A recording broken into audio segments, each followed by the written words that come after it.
Assalamualaikum warahmatullahi wabarakatuh. Selamat malam. Perkenalkan, nama aku Daina Firjati. Aku akan menjelaskan tentang rapat G20 kemarin yang diselenggarakan di Nusa Dua Bali. OECD menjadi tuan rumah site G20 yang berjudul Corporation Governance Forum diselenggarakan di Nusa Dua Bali, Indonesia. Indonesia menargetkan sebagai model implementasi standar OECD yang telah difinalisasikan dan mengajarkan kepada anggota G20 atau OECD untuk mengimplementasikan corporate governance principle untuk mendukung corporate governance di dunia. Sri Mulyani memberikan materi pertama serta memberi sambutan kepada seluruh tamu-tamu dunia yang datang menghadiri acara. Sri Mulyani juga memberikan ucapan terima kasih sekaligus memberikan rasa syukur warga Bali yang pusat wisatanya telah dijadikan tempat sebagai pertemuan rapat G20. Dikarenakan hal tersebut melancarkan kembali pendapatan lokal penduduk Bali dan menghidupkan kembali sektor pariwisata yang terpuruk dikarenakan pandemi COVID-19. Masalah sistemik setelah pandemi COVID-19, praktik tata kelola perusahaan sangat penting karena lembaga keuangan perlu mengadopsi model bisnis baru dan lingkungan yang berubah luas dengan persaingan yang ketat. Keuangan berkelanjutan tidak hanya untuk meningkatkan peluang, tetapi lembaga keuangan juga perlu menghadapi resiko baru yang disebabkan oleh perkembangan teknologi dan juga perubahan iklim, prinsip dan aturan untuk mengurangi risiko yang disebabkan oleh pemanfaatan forum tata kelola perusahaan yang kita miliki, menandai langkah penting di bidang tata kelola seperti yang dibahas dan penggabungan isu-isu berkelanjutan dan digitalisasi ke prinsip G20 atau OECD. Gagasan pembangunan ekonomi berkelanjutan muncul sebagai hasil dari dua faktor penting. Yang pertama, degradasi permanen sumber daya ekonomi, semua jenis yang disebabkan oleh aktivitas manusia, dan yang kedua adalah ketidaksesuaian standar optimalisasi ekonomi dengan dinamika pertumbuhan dan keseimbangan yang ada. Setelah KTT Rio de Janeiro 1992 tersebut, ada masa di mana bisnis dan lingkungan mulai berinteraksi secara berbeda, dan masa inilah isu lingkungan hidup harus diinternalisasikan dan dijadikan sebagai komponen kunci tata kelola agar mampu menghasilkan nilai jangka panjang. Pertemuan G20 ditujukan untuk mempromosikan gerakan tata kelola perusahaan, terutama untuk mendorong investasi ESG yang lebih konsisten bagi kita semua. Dari ketegangan geopolitik kita harus terus berdiskusi serta bekerja sama untuk memperkuat kemitraan kita dan juga memperkuat kerjasama berbagai pemangku kepentingan yang dapat mengadopsi dan semakin mengadopsi dan mempraktikkan tata kelola perusahaan yang baik berdasarkan sosial lingkungan dan tata kelola yang baik. Selanjutnya akan dijelaskan oleh rekan saya. Sekian dari saya. Assalamualaikum warahmatullahi wabarakatuh. Baik, di sini saya akan melanjutkan kesimpulan dari Government G20 dari menit ke-34 sampai menit ke-1 jam lebih 8 menit. Saya simpulin bahwa tata kelola perusahaan merupakan pilar utama terbuka ekonomi berbasis pasar dan tatanan internasional berbasis aturan itu membentuk untuk membangun yang diperlukan lingkungan kepercayaan.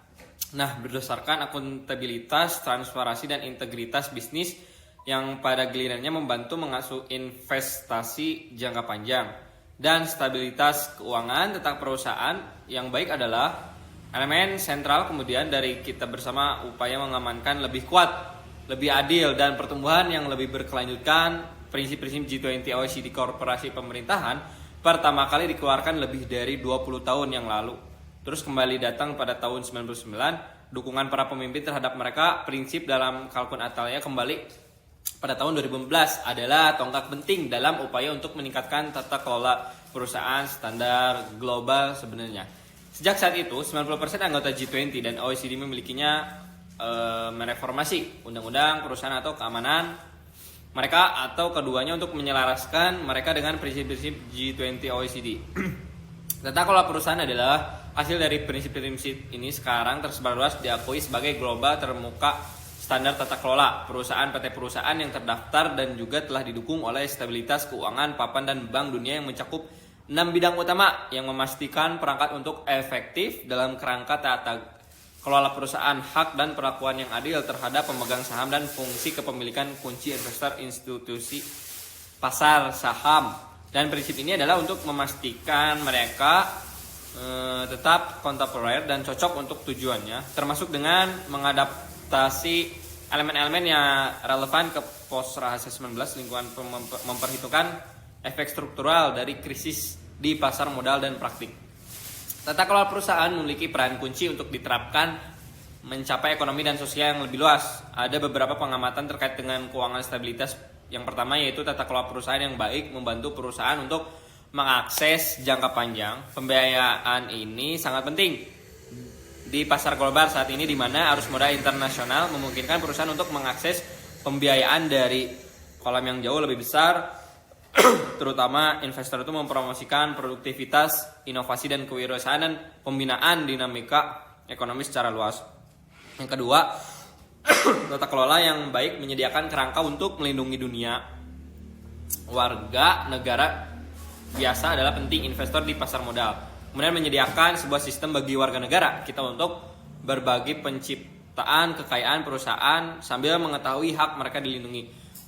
Memberi mereka satu set yang lebih lengkap pilihan untuk mengelola tabungan mereka dan merencanakan masa pensiun mereka. Kemudian yang ketiga, tata kelola perusahaan yang baik mendukung berkelanjutan dan ketahanan dari perusahaan dan akibatnya keberlanjutan jangka panjang dan ketahanan perekonomian. Kerangka suara yang menentukan peran dan tanggung jawab pemegang saham, dewan, dan pemangku kepentingan juga.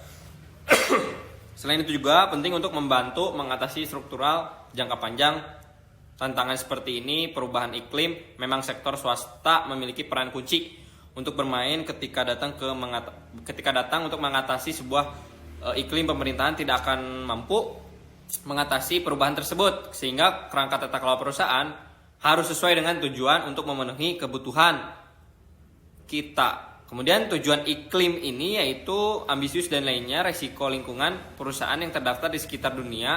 Ini menjadi tren, memiliki implikasi penting untuk tata kelola perusahaan. Misalnya seperti peran kelembagaan, investor, dan pasar telah tumbuh, begitu juga panggilan mereka untuk menjadi lebih terlibat dalam tata kelola perusahaan di perusahaan tempat mereka berinvestasi. Hal ini menyebabkan peningkatan pada pengembangan kode kepengurusan secara global bertujuan untuk mendorong keterlibatan investor. Demikian pula dengan pertumbuhan kelompok perusahaan besar, semakin fokus tentang regulasi dan pengungkapan persyaratan untuk kelompok yang rumit. Struktur ini untuk memastikan bahwa hak-hak minoritas pemegang saham dilindungi secara tepat. Semakin banyak investor sekarang mempertimbangkan risiko iklim saat membuatnya keputusan investasi, dan pemungutan suara ini termasuk pengungkapan terkait iklim, informasi, tugas dewan dan hak, dan juga insentif pemegang saham. Laporan OECD tentang perubahan iklim dan tata kelola perusahaan diluncurkan. Dengan begitu kita bisa membantu memperkuat keseimbangan lembar dari perusahaan yang layak dengan munculnya bisnis baru dan inovasi yang dibantu dengan transformasi digital. Dan begitu kuncinya pilar ekonomi berbasis pasar terbuka dan tatanan internasional berbasis aturan itu akan memainkan peran kunci dalam mendukung perusahaan menavigasi transisi ke ekonomi rendah. Mungkin cukup sekian yang bisa saya sampaikan dan simpulkan. Mohon maaf bila ada kesalahan. Wassalamualaikum warahmatullahi wabarakatuh. Dalam pembahasan ini terdapat keberlanjutan dan ketahanan panduan tentang isu-isu keberlanjutan dari perspektif lintas sektor yang membahas peran pengungkapan perusahaan, dewan, pemegang saham, dan pemangku kepentingan, serta prinsip-prinsip yang relevan untuk menangani masalah keberlanjutan, seperti yang menangani tugas dewan, manajemen risiko, terus peran penyedia jaminan LST, serta meningkatnya penggunaan kode penatagunaan sebagai alat untuk mendukung keterlibatan pemegang saham CA, kebutuhan untuk mengatasi meningkatnya penggunaan indeks, data, dan peringkat ESG oleh investor institusional, dan peningkatannya sebagai alat keterlibatan tidak langsung bagi investor institusional. Tanggung jawab dan tugas meliputi dalam meningkatnya keragaman dan meningkatnya penggunaan komite dewan, penekanan baru pada manajemen risiko termasuk manajemen krisis, pengungkapan indikator keberlanjutan yang digunakan dalam menentukan gaji eksekutif.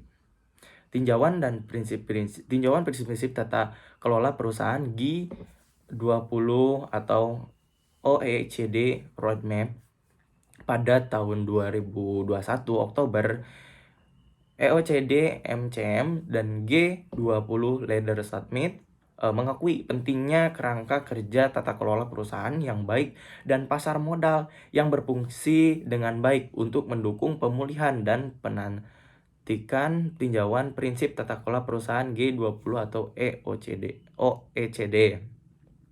Nah, pada 2022 tersebut Februari, Komite Tata Kelola Perusahaan menyepakati kerangka acuan dan roadmap final, di mana disampaikan kepada G20 dalam laporan kemajuan Sekretaris Jenderal OECD pada pertemuan FMCBG G20 17 sampai 18 Februari rapat komite bulan Juni dan November tentang revisi Juli laporan kemajuan yang diperbaharui ke G20 FMCBG dan G20 atau OECD CG Forum September atau Oktober, konsultasi publik tentang revisi prinsip.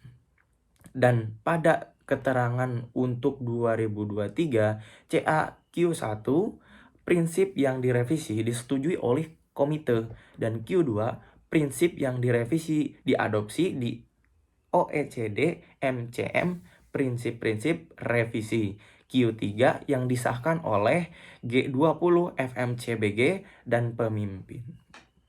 Pembahasan selanjutnya mengenai tata kelola perusahaan G20 OECD. Nah, tata kelola perusahaan yang baik dan pasar modal yang berfungsi dengan baik mempromosikan produktivitas, inovasi, kewirausahaan, tata kelola perusahaan yang baik sambil mendukung keberlanjutan dan ketahanan perusahaan sehingga dan sebagai hasil keberlanjutan dan ketahanan ekonomi yang lebih luas. Mengambil langkah-langkah untuk memperkuat ketahanan pemulihan dari COVID-19 dalam beberapa cara ini termasuk mempromosikan pembentukan modal yang penting untuk pertumbuhan ekonomi yang kuat, penciptaan lapangan kerja yang mendukung pasar eksekutif publik yang kuat, yang mencocok penabung dengan perusahaan yang membutuhkan modal, dan memperkuat kredibilitas, ketahanan, dan transparansi pasar. Kita semua tahu betapa pentingnya fungsi utama dari komunitas pasca pemulihan COVID-19 yang kuat bekerja untuk memperbarui prinsip-prinsip dari 2015 dijamin mengingat sejumlah faktor. Pertama adalah meningkatnya relevansi pertimbangan keberlanjutan. Investor menuntut informasi terkait keberlangsungan untuk menginformasikan pengambilan keputusan mereka. Resiko terkait iklim tertentu semakin relevan dengan perusahaan dan pemangku kepentingan yang dikejutkan oleh data yang menunjukkan kepada kita terkait dengan resiko iklim dan materi untuk begitu banyak perusahaan di sekitar negara di seluruh dunia. Dan kedua, ada centang lain dalam teknologi digital yang digunakan oleh perusahaan ini memiliki implikasi tidak hanya untuk keterlibatan investor, tetapi juga tentu saja untuk keamanan digital dan keamanan cyber. Ada penurunan yang luar biasa dan jumlah perusahaan dengan pertumbuhan tinggi go publik. Perkembangan ini menunjukkan perlunya meningkatkan kondisi bagi perusahaan akses ke modal dari pasar publik sambil mempromosikan perlindungan investor. Selanjutnya ada pembicara Alessandro dari Italia mengatakan bahwa prinsip tata kelola berurusan tentang pasar modal fungsional, di mana G20 tetap menjadi tempat yang paling tepat untuk diskusi politik yang bermakna tentang masalah kebijakan. Hal ini membutuhkan pendekatan multilateral dan terkoordinasi. Namun sayangnya sekarang menjadi jauh lebih sulit, tetapi tidak berarti bahwa upaya tersebut tidak harus dilanjutkan. Penggunaan teknologi digital dapat meningkatkan tata kelola karena meningkatkan perlindungan investor, kepercayaan investor, dan transparansi. Dan harus memperhatikan bahwa teknologi akan berkembang selama bertahun-tahun sehingga menjadi lebih fleksibel. Kemudian Alessandro menggarisbawahi sebagian besar dari alur kerja ini terkait dengan pengelolaan resiko sosial dan tata kelola lingkungan. Sejumlah tindakan yang secara khusus akan menggarisbawahi sebagai faktor keberhasilan mendasar kualitas Dewan Direksi akan semakin terpanggil untuk mengambil keputusan yang mampu mengatasi berbagai resiko yang lebih luas. Pada dasarnya diperlukan untuk mengambil tanggung jawab transisi. Dan ini mengarah kepada redefinisi komposisi keterampilan Dewan, struktur organisasi perusahaan, dan struktur dan strategi sehingga dimensi hijau dan keberlanjutan terintegrasi sepenuhnya ke dalam rencana industri dan pilihan bisnis perusahaan. Jadi menangani resiko ini tidak hanya tentang pencegahan dan manajemen, tetapi sangat mempengaruhi strategi perusahaan untuk investasi dan pengembangan. Selanjutnya pembicara Marco dari Brazil menjelaskan tentang tata kelola perusahaan dan beliau mengakui bahwa pengembangan kerangka tata kelola perusahaan yang mempertimbangkan masalah sosial lingkungan bukanlah tugas yang mudah. Marco memberikan kesimpulan utama dari laporan negara-negara berkembang. Yang pertama, transisi iklim dilihat sebagai peluang bagi negara Brazil untuk lebih mengembangkan pasar modal. Jadi, perusahaan umum Brazil memiliki akses ke sumber daya alam yang luar biasa dan investor institusional global semakin meningkat untuk berinvestasi dalam bisnis yang berkelanjutan. Jadi, jika pasar publik secara efektif menghubungkan kedua bagian ekonomi dan lingkungan Brazil akan sangat diuntungkan. Yang kedua, ada permintaan yang kuat untuk stabilitas aset yang berinvestasi di Brazil, sehingga perusahaan telah menanggapi permintaan ini, dan mungkin yang paling hilang dari pasar adalah penerapan standar akuntansi keberlanjutan tunggal yang diterima oleh keduanya, yaitu dari investor lokal dan asing. Tata kelola sangat penting dalam membantu perusahaan untuk transisi ke net zero. Dan juga sudah banyak perusahaan lain yang sudah mengumpulkan net zero yang ditarget pada tahun 2050. Kriteria yang harus ditetapkan perusahaan adalah diperlukan untuk menjaga sektoral aliansi yang diperbaharui pada kemajuan perusahaan. Hal yang akan sangat membantu mirip dengan OECD, yaitu apapun yang dapat dilakukan untuk mendorong perusahaan agar mengadopsi dan mulai menerapkan transisi perencanaan. Itu penting karena ada 3 peningkatan konsistensi dan kualitas perencanaan yang dilakukan. OECD butuh sedikit waktu untuk perusahaan memahami apa yang diminta. Untuk memahami transisi perencanaan, jadi itu pasti akan menjadi penting untuk transparansi dan data yang dapat memiliki pengawasan eksternal. Trade-off antara standar nasional dan internasional dapat dilihat sebagai pelengkap dan kita tidak harus membuat pilihan antara satu dan yang lainnya. Global konsistensi sangat mirip terutama mengenai dasar atau nilai yang mendasar dalam kasus etika yang merupakan perspektif dan etika. Standar juga bersifat universal. Pada saat yang sama, fragmentasi tidak bekerja masuk publik di depan umum, karena jika standar regulasi terfragmentasi berbeda di seluruh dan mungkin akan merusak kepercayaan investor dan kemampuan investor untuk memahami kerangka kerja yang mana seharusnya digunakan dan dibicarakan. Pasar modal dan korporasi tata kelola, bagaimana cara keduanya dapat bekerja untuk kepentingan perusahaan guna menarik dana untuk menyediakan nilai bagi sistem ekonomi dan sosial seimbang, tetapi pasar modal adalah arus modal global. Jadi sedemikian konteks itu adalah mendasar untuk memiliki beberapa global baseline. Selanjutnya, menurut Marco, mengenai bagaimana cara memfasilitasi perusahaan bisa mengadopsi berkelanjutan yang baik dengan memberikan mereka akses yang baik ke pasar modal. Ia mengatakan trends delisting global jangka panjang ini merupakan masalah di Brazil. Jadi angka laporan OECD ini disebutkan berulang kali bahwa 42 perusahaan terdaftar pasar saham Brazil, dan selama ini periode yang sama hanya 190 yang terdaftar. Mengembangkan pasar modal adalah prioritas utama di banyak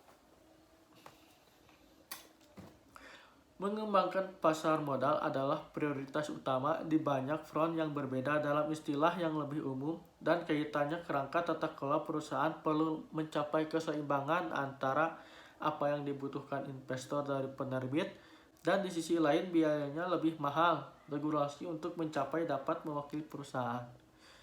Jadi kebijakan keberlanjutan dan praktik tata kelola perusahaan di Brazil menunjukkan bahwa manajer aset berinvestasi dalam negara.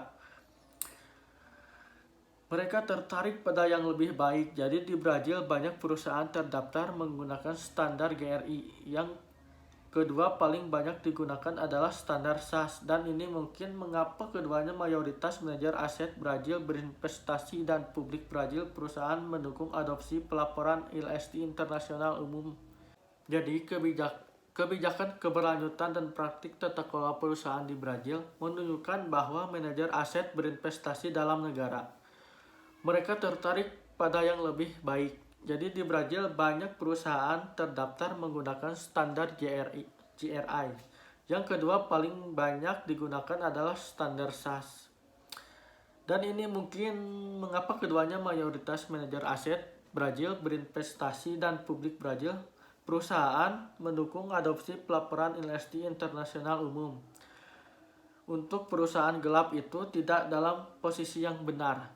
Apa yang kita katakan di sini hanya untuk standarisasi bagaimana di dalam negeri, tapi mungkin melihat standar internasional.